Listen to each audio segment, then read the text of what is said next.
এক জঙ্গলে বাস করত এক বাঘ। বাঘটি ছিল ভীষণ অহংকারী আর হিংস্র। বনের পশু পাখিদের ধরে ধরে খেত। তাই বনের পশু পাখি সবসময় ভয়ে ভয়ে থাকত। কারো মুখে কোনো হাসি ছিল না। সবাই মনমরা হয়ে চুপচাপ বসে থাকত আর মনে মনে মৃত্যুর প্রহর গুনত। না জানি বাঘ এসে কখন তাকে ধরে খেয়ে ফেলে। একদিন সেই জঙ্গলের পাশ দিয়ে গান গাইতে গাইতে যাচ্ছিল এক শিয়াল। যেতে যেতে পথে দেখা হলো হরিণের সাথে। হরিণ বলল, গান বন্ধ করো ভাই, এই বনে গান গাওয়া যায় না। শিয়াল অবাক হয়ে বলল, কেন গান গাওয়া যাবে না? এই বনে এক অত্যাচারী বাঘ আছে, তার কানে গানের আওয়াজ গেলে তোমাকে ধরে খেয়ে ফেলবে। হরিণের কথা ভ্রুক্ষেপ করল না শিয়াল। সে আগের মতো গলা ছেড়ে গান গাইতে গাইতে লেজ নাচাতে নাচাতে সামনে এগোতে লাগলো। কিছু দূর গিয়ে দেখা হলো টিয়ের সাথে। টিয়ে বলল, টি টি, এই জঙ্গলে গান ধরো না ভাই। কেন, কি হয়েছে? একটু আগে হরিণও বলল এখানে গান গাওয়া যাবে না, আবার এখন তুমিও বলছো।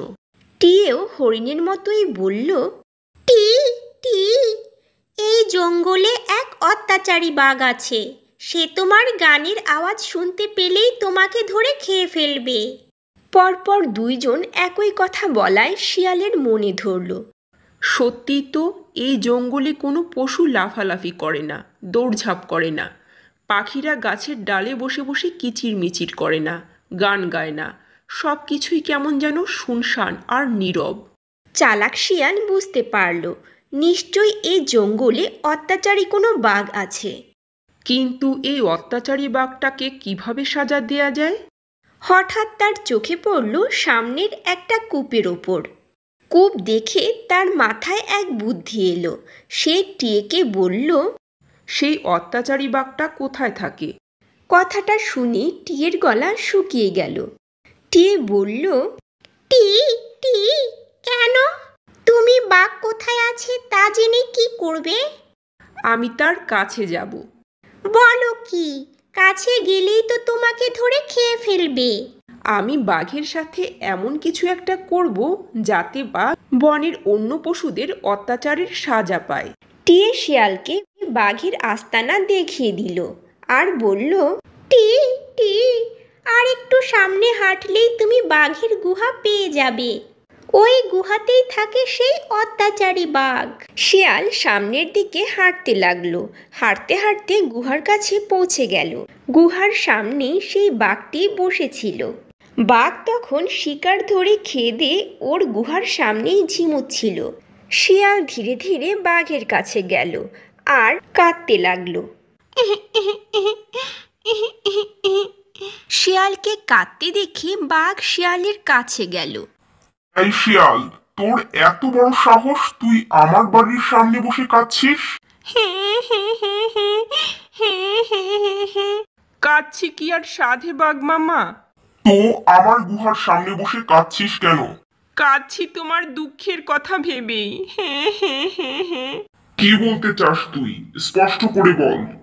তুমি হচ্ছ আমাদের রাজা, তুমি আমাদের খাও, যেমন খুশি তেমন করো, আমাদের কোনো আপত্তি নেই।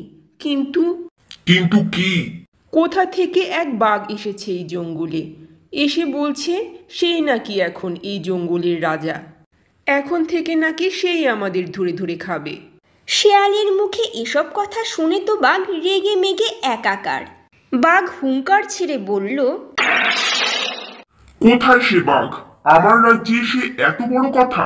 শিয়াল বলল, সেই বাঘটি জঙ্গলের মুখে এক কূপে বসে আছে।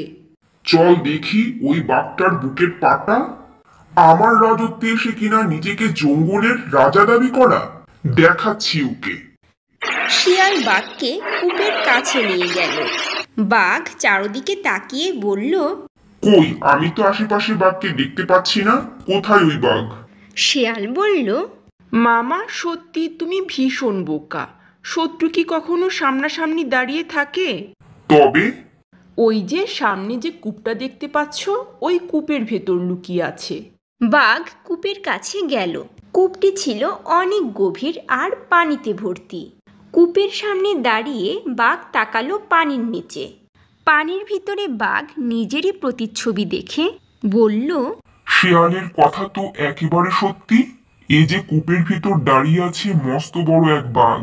কি যে বলি না, আমিও তো কম বড় না আর কম শক্তিশালী না।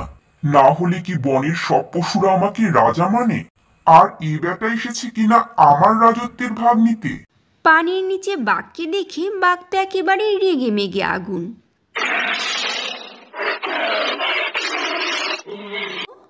কে তুই? সাথে সাথে পানির নিচের বাঘটাও হুঙ্কার দিয়ে বলল, কে তুই? কি এত বড় সাহস আমার মুখে মুখে তর্ক? সাথে সাথে পানির নিচের বাঘটাও বলল। কি এত বড় সাহস আমার মুখে মুখে তর্ক? বাঘ রাগে কাঁপতে লাগলো, নিজেকে আর সামলাতে পারল না। দাঁড়া, তোকে দেখাচ্ছি মজা। এই বলে কূপের মধ্যে দিল এক ঝাঁপ। এভাবেই অত্যাচারী বাঘটির কূপের পানিতে ডুবে মৃত্যু হলো।